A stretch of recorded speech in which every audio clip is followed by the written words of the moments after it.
Bactérias. As bactérias são seres muito simples, formados por apenas uma célula. Elas podem ser encontradas no solo, no ar, na água. As bactérias são seres muito simples, formados por apenas uma célula. Elas podem ser encontradas no solo, no ar, na água e no corpo das plantas e animais. As bactérias são seres muito simples que podem ser e são formados por apenas uma célula e podem ser encontrados em vários locais. Por exemplo, a Maria Fernanda está ali com um negócio que ela pegou dali. Vamos supor, se ele estiver ali no chão há dias, então pode ter bactéria nele, porque ele não estava bem armazenado. E até quando está bem armazenado, pode acontecer de ter bactérias. Então vamos lá, as bactérias são seres muito simples, formados por apenas uma célula. Elas podem ser encontradas no solo, no ar, na água e no corpo de plantas e animais. Existem as que causam doenças nos seres vivos e as que são benéficas, auxiliando no processo de digestão e decomposição e na indústria. Elas apresentam diversas formas, podendo ser cilíndricas, esféricas ou espiraladas. Aqui mostram diversos tipos de bactérias, ó. Isso só dá de ver através do microscópio. Os protozoários. Talvez esse nome não seja tão familiar, mas esses seres vivos têm grande importância no ambiente. Protozoários. Talvez não seja tão familiar, mas esses seres vivos têm grande importância no ambiente. Os protozoários são formados também por uma única célula. Algumas delas são causadores de doenças como a malária, que é muito conhecida na região norte, a amebiase, que é a ameba, a giardiase e a doença de Chagas. Mas a maioria vive em ambiente aquático e úmido, participando da cadeia alimentar. Protozoário que causa doença de Chagas com células do sangue. Aqui mostra ele, ó. Aqui é como se fosse ele, né? E aqui é como se fosse as células, né? Algas unicelulares. Dentro do grupo das algas existem as que são unicelulares e as que são multicelulares. Algas unicelulares, existem dois tipos. Existem as multicelulares e as unicelulares. No grupo das algas, as unicelulares são de grande importância para a cadeia alimentar dos ambientes aquáticos. Embora seres vivos simples, elas realizam fotossíntese e contribuem para a produção de gás oxigênio no planeta Terra.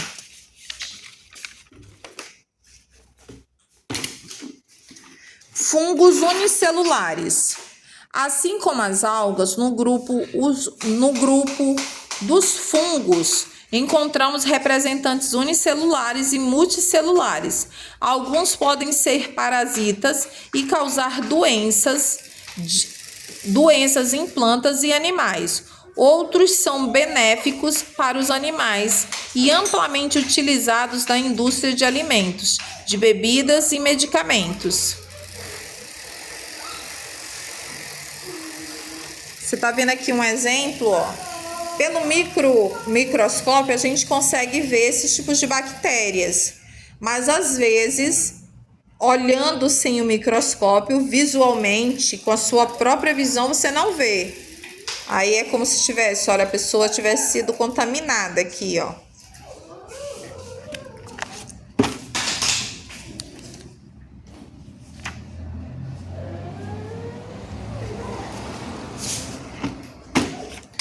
Tempo de ciência.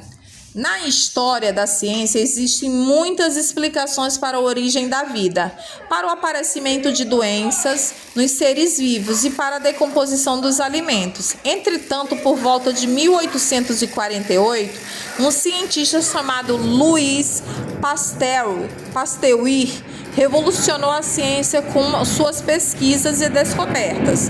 Naquela época, os pesquisadores acreditavam que os micro-organismos eram produzidos pelas doenças em vez de causá-la.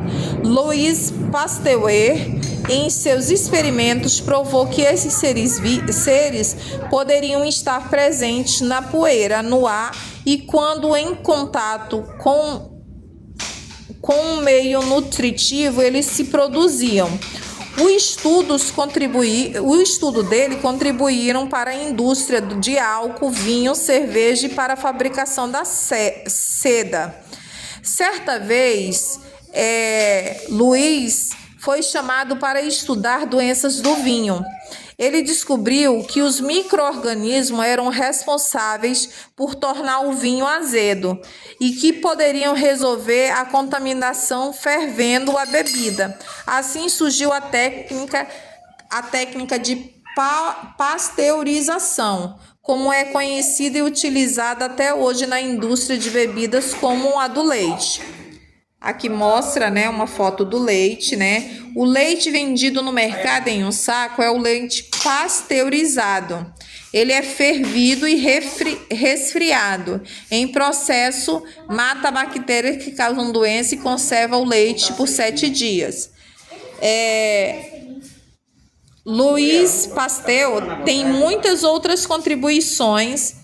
Em 1878, ele fez um teste em galinhas para promover a defesa contra uma doença causada por uma bactéria. Seria uma vacinação das galinhas. Outros cientistas utilizavam esse teste para desenvolver vacinas contra doenças causadas por bactérias em seres humanos. Além disso, ele foi capaz de estabelecer as noções básicas de esterilização. Por exemplo, quando a gente vai no dentista, que o dentista usa algum tipo de equipamento, aquele equipamento tem que estar esterilizado. Além disso, ele foi capaz de estabelecer noções básicas de esterilização para evitar, contaminação, bactérias, prevenindo da contaminações e infecções em diversas cirurgias. As descobertas de Louis Pasteur salvaram muitas vidas. Aí vem aqui falando o que é esterilização. É a destruição de todos os micro-organismos.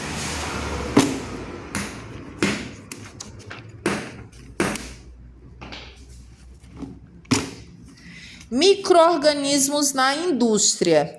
Atualmente, os micro-organismos na indústria são muito utilizados, como, por exemplo, a fabricação de alimentos como combustíveis e medicamentos. Aqui mostra, o pão, a cerveja, vinhos, etanol. Esse aqui são os produtos da indústria e eles podem ter fungos, Já, por exemplo, aonde pode haver bactéria? Nos queijos, iogurte, leite fermentado, vinagre, vacinas e medicamentos também, O vírus, ele só é tratado através de vacinas, se existir. A fabricação do combustível à base de álcool é chamado de etanol. O bicombustível vem ganhando espaço em diversos países por ser uma alternativa sustentável. Esse processo ocorre com a utilização de micro-organismos, os fungos de vegetais como a cana-de-açúcar utilizada no Brasil, e de outros como o milho, beterraba, a batata e o trigo e a mandioca. E aí aqui mostra, aonde ele começa a ser fabricado e até onde ele chega, A fabricação dele começa aqui, Daí ele vai vira biocombustível, de lá ele começa a fabricação aqui, Ele faz toda essa rotatividade até chegar no posto de gasolina. E assim concluímos o capítulo 2 do livro 2 de Ciências.